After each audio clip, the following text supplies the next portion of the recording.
What's up mga bossing? Welcome to my video. And ngayon magde-demo tayo ng bass from Staccato Guitars. And ito na yung Staccato Apex Headless Bass. Staccato Apex Headless Bass. Ang ginamit na kahoy sa body ng bass is ashwood, and ashwood is one of the most durable wood. The length of this bass is 34 inches. Fingerboard is rosewood, and the neck wood is mahogany. Sobrang ganda ng combination ng kahoy. And nakabonat na to mga bossing. The fretware is stainless steel frets, hindi madaling mapudpod. 24 frets na din to mga bossing. This bass is active, and the pickups is Ming's soap bar. The bridge is Big John 584 headless bass bridge.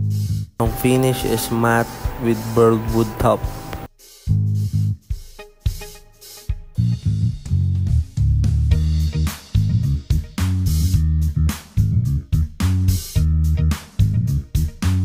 Since active bass may battery, nandito yung lagayan ng battery sa compartment dito.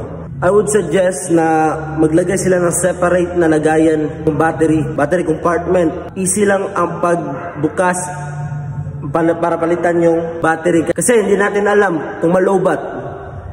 Hassle kasi mag-unscrew itong mga screw. Ilan to? 1, 2, 3, 4. 4 screw. What if during gig malobat?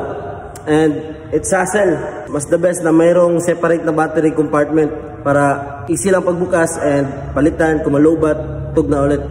But overall, sobrang ganda ng bass na to, and alam mo talagang sulit na sulit kasi sa specs pa lang, quality na.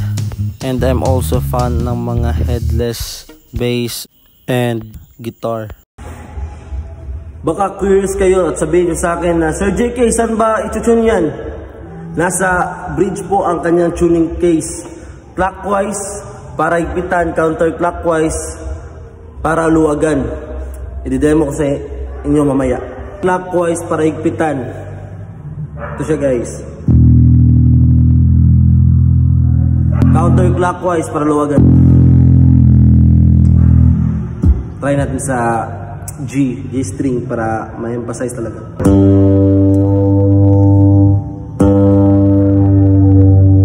Higpitan ko. Luwagan. Ganun lang kadali guys. Isa sa kagandahan sa bass na ito ay yung knobs niya. Kasi pag iikot mo siya kung pupunta sa 12 o'clock, parang may bumabangga.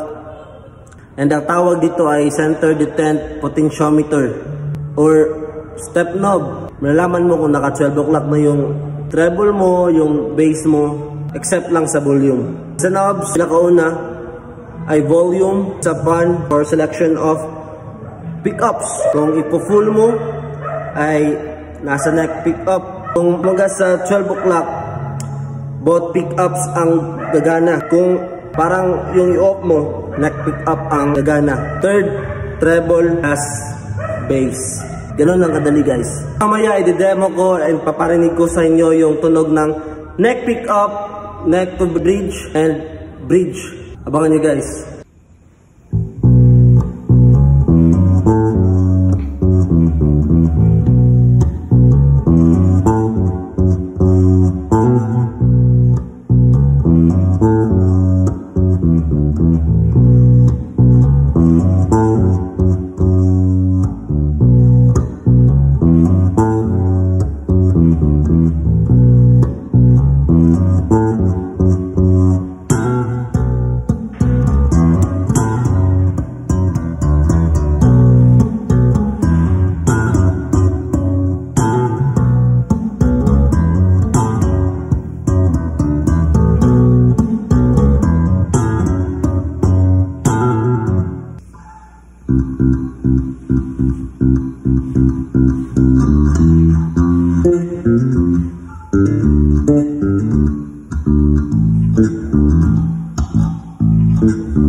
And narinig nyo guys sa video yung sound quality ng mga pickups sa bass na ito. And if I were you, I won't hesitate to buy this bass.